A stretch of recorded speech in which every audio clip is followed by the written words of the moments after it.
هذا فلفل اسود ملعقة كبيرة واحدة. هذا الحبة السوداء مطحونة كبيرة ملعقة. هذا زنجبيل ملعقة كبيرة.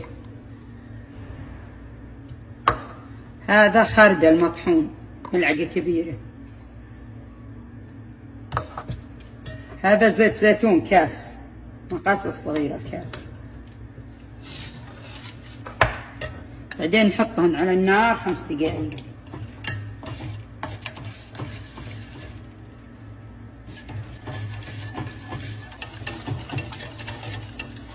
هذه الخلطة الوجع الظهر، لو صار الواحد ظهره يوجع ولا ركبه نصفي عاد ونحطه.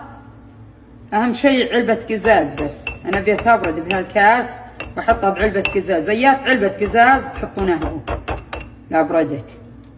تبدون تاخذون منها تدهنون ظهوركم وركبكم. إن شاء الله ربي يبي يعافينا، إن شاء الله يعافيهم ويعافيكم يا ربي.